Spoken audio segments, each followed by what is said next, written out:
Guys welcome back to my YouTube channel bio addicted. So guys आज की video में हम बात करने वाले होंगे कंप्लीट काउंसलिंग प्रोसीजर के बारे में।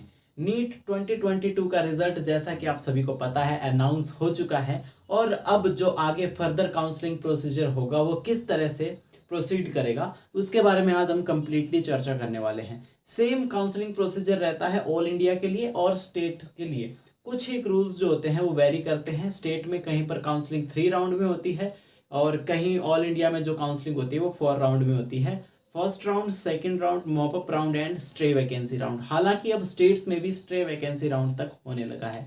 तो अब बात कर लेते हैं फर्स्ट राउंड से लेकर स्ट्रे वैकेंसी राउंड तक पूरी बात कर लेते हैं कि किस तरह से काउंसलिंग प्रोसीजर जो है वो काम करता है। तो स्पेसिफिकली हम इस वीडियो में हिमाचल प्रदेश के बारे में भी बात करने वाले होंगे और ऑल इंडिया या किसी भी अदर स्टेट के लिए भी हम बात कर रहे होंगे। एक कॉमन मुद्दा, कॉमन टॉपिक जो काउंसलिंग है उसके बारे में हम आज बात करने वाले हैं। तो सबसे पहले हम बात कर लेते हैं राउंड फर्स्ट की। देखिए जो अभी राउंड शुरू होगा, सबसे पहले राउंड शुरू होगा round first round of counselling. So first round of counselling में होता क्या है, सबसे पहले रजिस्ट्रेशंस ओपन की जाएंगी। फर्स्ट स्टेप जो रहता है, फर्स्ट स्टेप जो होगा रजिस्ट्रेशंस ओपन होंगी। रजिस्ट्रेशंस जो है थोड़ा स्पेलिंग मिस्टेक हो जाए तो देख लीजिएगा। रजिस्ट्रेशंस जो है वो ओपन होंगे। सबसे पहले रजिस्ट्रेशंस ओपन होंगे ऑल इंडिया के लिए, स्टेट के लिए रजिस्ट्रेशंस ओपन होंगे और उसमें आपको रजिस्ट्रेशन करना पड़ेगा। जिस तरह से ऑल इंडिया में होता है वहाँ पर पहले ही सिक्योरिटी फीस डिपॉजिट कर लेते हैं 5 से 10 हज़ार रुपये, वो आप वहाँ पे ले लेंगे रजिस्ट्रेशन फीस। स्टेट काउंसलिंग है तो 1000 से 2000 के बीच में वेरी कर सकता है कैटेगरी वाइज। सबसे पहले रजिस्ट्रेशन ओपन होंगे तो रजिस्ट्रेशन कंप्लीट हो जाएंगे। आफ्टर रजिस्ट्रेशन क्या होगा, रजिस्ट्रेशन के बाद जारी की जाती है मेरिट लिस्ट। रजिस्ट्रेशन के बाद आपकी मेरिट लिस्ट जारी की जाएगी। ऑल इंडिया में है तो ऑल इंडिया की मेरिट लिस्ट जारी की जाएगी कि ऑल इंडिया में आपने जिन स्टूडेंट ने काउंसलिंग फिल किया है उनमें आपका रैंक क्या है और अपनी अपनी कैटेगरी में आपका कैटेगरी रैंक क्या बन रहा है। ऐसे ही जैसे मैं हिमाचल प्रदेश में हूँ तो हिमाचल प्रदेश में क्या होगा, एक मेरिट लिस्ट जारी की जाएगी। आपकी अपनी कैटेगरी के अंदर रैंक क्या है और आपकी ओवरऑल हिमाचल प्रदेश में रैंक क्या है या फिर अपने स्टेट में रैंक क्या है, उसमें आपको अपनी रैंक का पता लग जाएगा। रैंक का पता लगने के बाद आपको ज़्यादा क्लियर हो जाता है कि आपकी सीट सिक्योर है या नहीं है।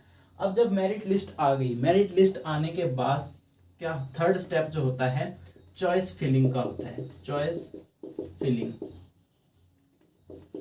फिलिंग का जो होता है थर्ड स्टेप होता है। सो मेरिट लिस्ट आ जाएगी, उसके बाद क्या होगी चॉइस फिलिंग। मतलब आपको जो जितनी भी कॉलेजेस आपके स्टेट में अवेलेबल होंगी या फिर ऑल इंडिया में अवेलेबल होंगी काउंसलिंग के लिए, MBBS या BDS सीट के लिए, तो उसके लिए आपको चॉइस फिलिंग की जाएगी। आपको उसकी चॉइस प्रेफरेंस लगानी होगी। अब चॉइस प्रेफरेंस में आपको ध्यान देने वाली बात ये होती है कि चॉइस प्रेफरेंस आपको ध्यान से लगानी होती है। तो यहाँ पर मैं एक एग्जांपल के थ्रू आप सभी को समझाता हूँ। फॉर एग्जांपल एक कॉलेज है एक कॉलेज है B और एक कॉलेज है C। A कॉलेज की रैंकिंग है 5 स्टार और B कॉलेज की रैंकिंग है 4 स्टार एंड C कॉलेज की रैंकिंग है 3 स्टार। एग्जाम्पल ले रहा हूं मैं। तो देखिए अब आपको क्या है, आपको चॉइस फिलिंग जो है वो इस ऑर्डर में लगानी है ताकि आपको बेस्ट से बेस्ट कॉलेज मिल सके। फॉर एग्जांपल मान लीजिए आपके मार्क्स बन रहे हैं B, 4 स्टार वाली कॉलेज के आसपास आपके मार्क्स बन रहे हैं और आपने यहाँ पर लगा दिया B प्रेफरेंस में, उसके बाद A लगा दिया, उसके बाद C लगा दिया। ठीक है, C को 3 स्टार थे वो नीचे लगा दिया। आपको पता था कि मेरे B के राउंड बन रहे हैं तो आपको B कॉलेज अलॉट हो जाएगी। लेकिन बाय चांस ऐसा भी तो हो सकता है कि A कॉलेज जो है 5 स्टार वाली वहां पर कोई सीट वैकेंट हो। तो अगर आप जिस कॉलेज को पहले लगाओगे वो कॉलेज आपको पहले अलॉट होगी। हालांकि मान लो आपके A कॉलेज के राउंड मार्क्स बन रहे थे लेकिन आपने B को प्रेफरेंस में पहले लगा दिया तो आपको B कॉलेज अलॉट होगी, A कॉलेज अलॉट नहीं होगी, चाहे वहां पर सीट आपके लिए खाली भी हो, वैकेंट भी हो या फिर आपकी उसके लिए एलिजिबिलिटी बन भी रही हो। तो इसलिए आपको प्रेफरेंस जो होती है टॉप मोस्ट कॉलेज से लोअर कॉलेज की ओर लगानी होती है। फॉर एग्जांपल जैसे A की रेटिंग 5 स्टार, 4 स्टार, 3 स्टार, तो आपको फर्स्ट प्रेफरेंस में A को रखना है, सेकंड में B को और फिर C को। इस तरह से आपको चॉइस प्रेफरेंस लगानी है। अच्छी कॉलेज से लेकर थोड़ी जो लोअर कॉलेज है उनके ऑर्डर में लगानी है। सबसे अच्छी कॉलेजेस जो है वो आपको ऊपर रखनी है, जो आपको चाहिए, यानी कि जिस कॉलेज के आपको डिजायर है वो पहले ऊपर रखना है। चॉइस फिलिंग होने के बाद क्या होता है, चॉइस फिलिंग होने के बाद फोर्थ स्टेप होता है अलॉटमेंट लिस्ट आती है, अलॉटमेंट लिस्ट। तो उसके बाद आ जाती है अलॉटमेंट लिस्ट। अब अलॉटमेंट लिस्ट में जो भी आपने चॉइस प्रेफरेंस लगाई थी उनमें से कोई भी कॉलेज आपको मिल जाएगी। फॉर एग्जांपल मान लो मैंने ए लगाई थी, ABC लगाई थी, मान लो मेरे को ए कॉलेज अलॉट हो गई, तो अलॉटेड कॉलेज का आपका नाम आ जाएगा, उस लिस्ट में आपका नाम होगा और अलॉटेड कॉलेज का नाम उसमें आ जाएगा आप सभी को कि आपको ये कॉलेज जो है अलॉट हो गई। अलॉटमेंट लिस्ट के बाद क्या होता है, अलॉटमेंट लिस्ट के बाद आते हैं फिफ्थ स्टेप आपका आता है अलॉटमेंट लेटर।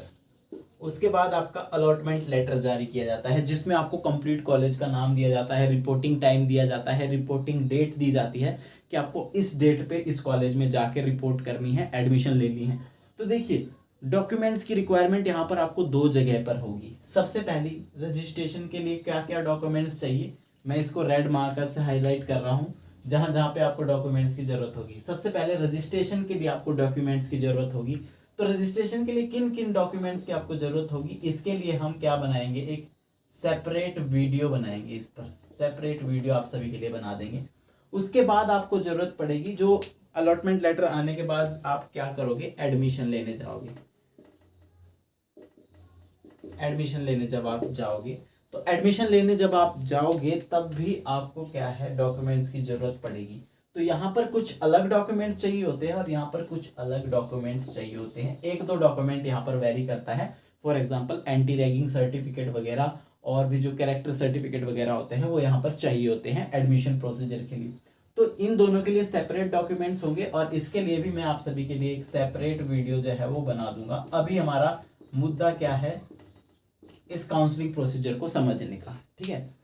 तो ये चीज होगी एडमिशन। अब मान लो बाय चांस ऐसा हुआ कि आपको ऐसी कॉलेज अलॉट हो गई जो आपको नहीं चाहिए थी। मान लो मेरे को सी कॉलेज अलॉट हो गई, सी कॉलेज अलॉट हो गई और मेरे को लगता है कि मेरे को सेकेंड राउंड में इससे अच्छी कॉलेज मिल सकती है।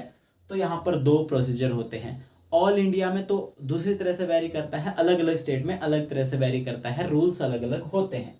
मान लो कुछ स्टेट्स में रूल ऐसा होता है, आपको सी कॉलेज अलॉट हुई तो आप वहां जाकर रिपोर्टिंग ही मत करें। आप रिपोर्टिंग नहीं करोगे तो सेकंड राउंड में आप फिर से प्रेफरेंस लगाओगे और फिर से आपने यही प्रेफरेंस को, उसके लिए फिर रजिस्ट्रेशन नहीं होगी, वहां पर फिर से क्या होगी, सेकंड राउंड के लिए डायरेक्ट चॉइस फिलिंग चलेगी, फिर से वो चीज शुरू हो जाएगी। तो हम इसको डिटेल में समझते हैं। मान लो मेरे को सी कॉलेज अलॉट होगी, अब मेरे को सी से बी में अपग्रेड करना है या फिर बी से ए में अपग्रेड करना है।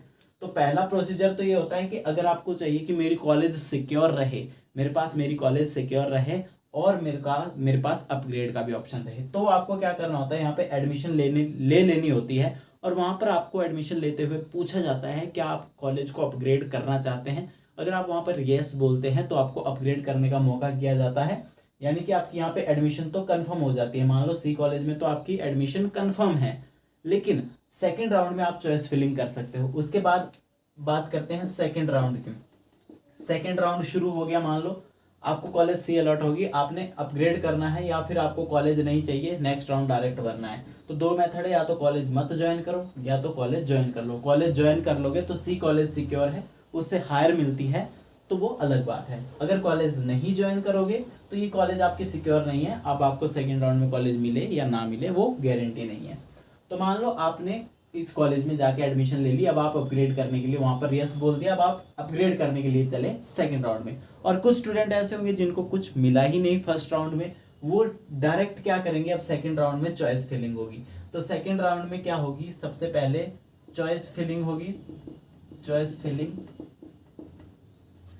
फिलिंग के बाद फिर वही स्टेप होगा, अलॉटमेंट आएगी, अलॉटमेंट के बाद अलॉटमेंट लेटर आ जाएगा, अलॉटमेंट लेटर आ जाएगा और अलॉटमेंट लेटर के बाद फिर से एडमिशन आ जाएगी, एडमिशन आ जाएगी। तो ये होता है स्टेप।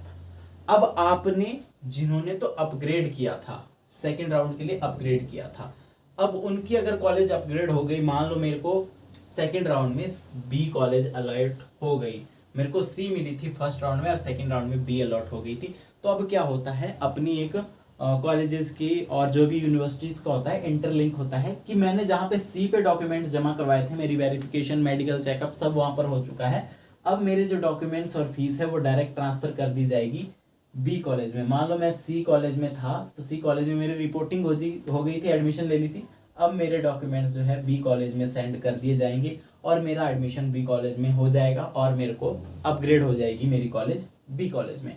और अगर आपको फ्रेश कॉलेज मिली है, डायरेक्ट आपको मान लो बी कॉलेज मिल गई है, फर्स्ट में आपने कोई कॉलेज ज्वाइन नहीं की थी, तो आप डायरेक्ट वहाँ पे जाके एडमिशन लेंगे। आपका जो होगा वेरिफिकेशन किया जाएगा, वहाँ पर मेडिकल चेकअप किया जाएगा, उसके बाद आपको एडमिशन वहाँ पर दे दी जाएगी।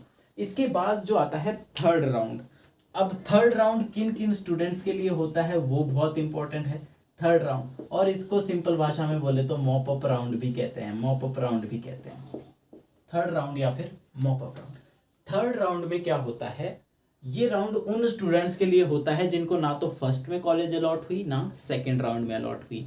इस राउंड में आप अपग्रेड नहीं कर सकते। इस राउंड में फ्रेश रजिस्ट्रेशन भी अलाउ होते हैं, कुछ स्टेट्स में फ्रेश रजिस्ट्रेशन भी होते हैं। हाँ, सेकेंड राउंड में आपसे सिक्योरिटी डिपॉजिट भी लिया जाता है, कुछ स्टेट में सिक्योरिटी डिपॉजिट लेते हैं, वो चीज़ आप ध्यान रख लें। उसके बाद आता है थर्ड राउंड। थर्ड राउंड में क्या होता है, ये उनके लिए होता है जिनको कोई कॉलेज अलॉट नहीं हुई। मान लो आपको फर्स्ट राउंड में कोई भी कॉलेज अलॉट नहीं हुई, तो जिन फर्स्ट में भी अलॉट नहीं हुई, सेकंड में भी अलॉट नहीं हुई, वो थर्ड राउंड भर सकते हैं या फिर मॉप अप राउंड भर सकते हैं। मॉप अप राउंड में क्या होता है, रजिस्ट्रेशन होता है, फ्रेश रजिस्ट्रेशन भी होता है। अगर आपका रजिस्ट्रेशन पहले से है तो आपको यहाँ पे चॉइस फिलिंग करनी है। रजिस्ट्रेशन के बाद मेरिट आएगी, मेरिट के बाद फिर चॉइस फिलिंग होगी, चॉइस फिलिंग, और फिर आपको अलॉटमेंट आ जाएगी। अलॉटमेंट के बाद फिर से वही एडमिशन वगैरह और अलॉटमेंट लेटर वगैरह, और जो आपको कॉलेज मिलती है आपकी वहाँ पर जो है एडमिशन हो जाएगी। उसके बाद मॉप अप राउंड के बाद भी एक राउंड रहता है ऑल इंडिया, और कुछ स्टेट में स्ट्रे वैकेंसी राउंड भी होता है। स्ट्रे वैकेंसी राउंड ऑफलाइन भी होता है कुछ स्टेट में, कुछ स्टेट में ये ऑनलाइन भी होता है। तो स्ट्रे वैकेंसी राउंड में भी फ्रेश रजिस्ट्रेशन किए जाते हैं और कॉलेज अलॉट होती है। और स्ट्रे वैकेंसी राउंड में मार्जिनल स्टूडेंट्स को मोस्ट प्रोबेबली चांसेस होते हैं कॉलेज अलॉट होने के। तो इसके बाद जो लास्ट राउंड होता है वो होता है stray vacancy round. Stray vacancy round, stray vacancy round में भी वही होता है, चॉइस फिलिंग की जाती है।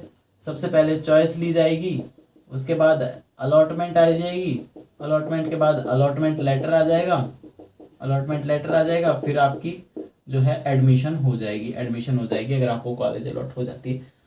बाय चांस मान लो आपको स्ट्रे वैकेंसी राउंड में कोई भी सीट नहीं मिली, एक कुछ स्टूडेंट ऐसे भी होंगे भाई, उन्होंने काउंसलिंग भरी थी, फर्स्ट राउंड भरा कोई सीट नहीं मिली, सेकेंड राउंड भरा कोई सीट नहीं मिली, थर्ड राउंड में भी कोई सीट नहीं मिली, स्ट्रे वैकेंसी राउंड में भी कोई सीट नहीं मिली, तो उनका जो सिक्योरिटी डिपॉजिट हुआ था सेकेंड राउंड या फर्स्ट राउंड में, उनका सिक्योरिटी डिपॉजिट जो होता है वो रिफंड कर दिया जाता है।